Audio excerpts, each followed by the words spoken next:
जय श्री राम कृष्ण हरि साई राम जी। सभी साईं भक्तों को कैसे हैं आप।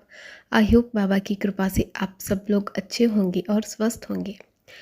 क्या भगवान आपकी रक्षा करते हैं। नमस्कार साथियों, ओम साई राम। आज हम एक गहरी और दिल को छू लेने वाली बात पर चर्चा करेंगे। क्या भगवान सचमुच हमारी रक्षा करते हैं, और अगर करते हैं तो वो कैसे हमारे जीवन की डोर थामे रहते हैं, चाहे हम समझें या ना समझें। लेकिन वो हमेशा हमारे साथ होते हैं। लेकिन कैसे? बहुत से लोग पूछते हैं, अगर भगवान हमारी रक्षा करते हैं तो फिर दुख क्यों आता है, मुसीबत में हम अकेले क्यों महसूस करते हैं। ये स्वाभाविक है कि मन संदेह करे, लेकिन यही संदेह हमारे विश्वास को और गहरा बनाने का रास्ता भी है। रक्षा का मतलब हमेशा संकट टाल देना नहीं होता। भगवान हमें शक्ति, धैर्य और सही मार्गदर्शन देकर भी रक्षा करते हैं। जैसे एक माँ अपने बच्चे को चलना सिखाते समय गिरने देती है, लेकिन चोट से बचा लेती है, वैसे ही भगवान हमें अनुभव लेने देते हैं, पर टूटने नहीं देते। हम सोचते हैं कि रक्षा का मतलब है मुसीबत को रोक देना, पर सच तो ये है कि भगवान रक्षा का अर्थ समझाते हैं हमें टूटने से बचाना, हमें सही राह दिखाना और संकट में भी विश्वास ना खोने देना। जैसे दीपक अंधेरे को तुरंत खत्म नहीं करता, लेकिन दिशा दिखा देता है, वैसे ही ईश्वर का प्रकाश हमारी रक्षा करता है। गीता में भी श्री कृष्ण जी कहते हैं कि जो मेरा भक्त है मैं उसकी रक्षा स्वयं करता हूँ। संत, महात्मा और अवतार जैसे साईं बाबा बार बार यही कहते आए हैं कि मैं अपने भक्तों को कभी अकेला नहीं छोड़ता। बाबा ने कई भक्तों को समय पर संकेत देकर संकट से बचाकर उनकी रक्षा की है। कई भक्तों ने अनुभव किया है कि दुर्घटना से पहले बाबा ने उन्हें रोक लिया, किसी बड़ी हानि से पहले बाबा ने संकेत दिया, या अचानक कोई अजनबी मददगार बनकर सामने आया। ये सब बाबा के ही अदृश्य रक्षा के रूप है। एक भक्त बाबा से पूछता है, बाबा आप मेरी रक्षा कब करेंगे। बाबा मुस्कुराकर कहते हैं, जब तू हर सांस में मुझे याद करेगा, जब तू खुद को कमज़ोर नहीं बल्कि मेरा बच्चा समझेगा, तब तुझे पता चलेगा कि तू हमेशा मेरी गोद में बैठा है। भक्त रो पड़ा और समझ गया कि रक्षा का मतलब बाहरी ताकत नहीं, भीतर का भरोसा है। भगवान की रक्षा का सबसे बड़ा रूप है उनका अदृश्य कवच। जब हम नाम स्मरण, भक्ति और प्रार्थना करते हैं तो हमारे चारों ओर एक दिव्य ऊर्जा बनती है। यही ऊर्जा हमें नकारात्मक विचारों, बुरी आदतों और दुश्मनों को बुरी नज़र से बचाती है।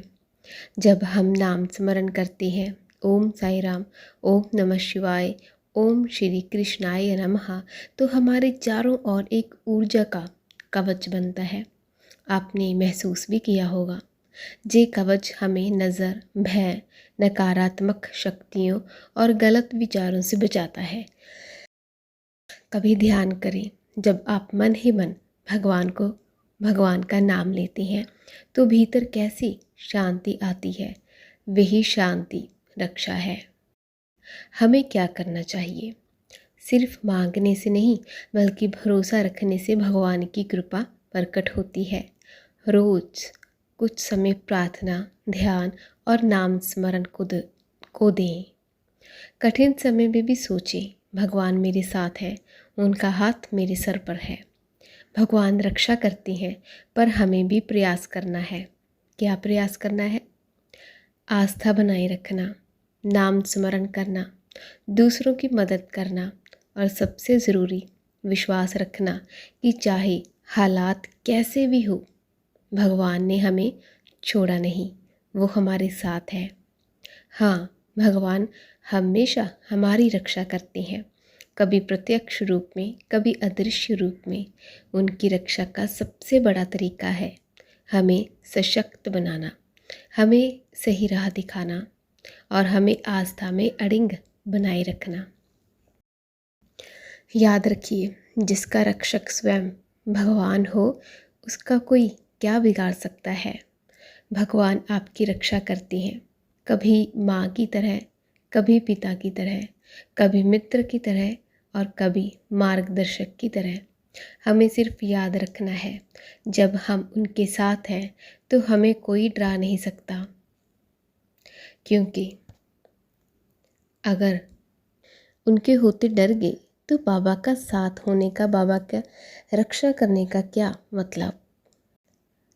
बस अपने मन को हमेशा बांध कर रखिए कि बाबा आपके साथ हैं, वो हमेशा हमारे साथ रहते हैं, कभी अकेला नहीं छोड़ते और हर समय, हर पल, हर क्षण वो हमारी रक्षा करते हैं। एक किसी भक्त ने कहा था कि हमारे बाबा की मूर्ति जो घर पर है वो खंडित हो गई। कहाँ? उनके हाथ से खंडित हो गई। कैसे खंडित हुई, कैसे नहीं, वो उन्हें नहीं पता था, लेकिन वो बहुत रो रही थी कि बाबा की मूर्ति खंडित हो गई। और पता है, जब उनका बेटा कहीं गया हुआ था और उसने अपनी मदर को कुछ नहीं कहा था, कुछ नहीं बताया था, लेकिन जब वो घर आया उसका एक्सीडेंट हो गया था और सिर्फ हाथ पर खरोच आई थी, ज़्यादा नहीं लगी थी, सिर्फ हाथ पर खरोच आई थी। और वो आकर अपनी मम्मी को बताता है कि मम्मी मेरे साथ ऐसा ऐसा हुआ, लेकिन मुझे नहीं पता कि मैं कैसे बच गया, क्योंकि उस एक्सीडेंट में बचना थोड़ा मुश्किल था। मीन्स की चोट वोट लग सकती थी ज़्यादा, लेकिन उसे सिर्फ हल्की सी खरोंच आई थी हाथ पर। और फिर उसने जब देखा और उसने बाबा को धन्यवाद करना चाहा कि मैं बाबा का धन्यवाद करती हूँ। और जब वो बाबा के सामने गई और देखा कि अरे, बाबा की मूर्ति उसी हाथ से खंडित हुई है जिस साइड उनके बेटे को चोट आई थी। वो चोट थी हल्की सी, और लेकिन बाबा की मूर्ति खंडित हुई उसी साइड से। तो वो समझ गई कि बाबा ने उसके बेटे के ऊपर आया संकट अपने ऊपर ले लिया। आप सबके साथ भी ऐसा हुआ होगा। और वो लेडी इतना रोई, इतना रोई ना कि वो बयान भी नहीं कर सकती कि वो कितना रोई थी, और बाबा का धन्यवाद करती रही। ऐसे जब अनुभव होते हैं ना, तो बाबा पर विश्वास और अड़िंग हो जाता है कि हमारे बाबा हमारी रक्षा करते हैं। आप सबके साथ भी ऐसा कुछ ना कुछ तो हुआ होगा। कुछ भक्त समझ नहीं पाते और कुछ भक्त समझ जाते हैं। जे भी बुद्धि बाबा ही देते हैं। तो ऐसे करते हैं बाबा अपने बच्चों की रक्षा। तो चलिए जी, अगर आपके साथ भी ऐसा कुछ अनुभव हुआ है तो प्लीज़ आप कमेंट बॉक्स में ज़रूर लिखिएगा। और मिलते हैं किसी और नेक्स्ट वीडियो के साथ। तब तक के लिए अपना और अपनों का ख्याल रखिएगा और बाबा पर विश्वास रखिएगा कि बाबा आपकी रक्षा करते हैं। वही है हमारे असल में रक्षा कवच। जय साईं राम।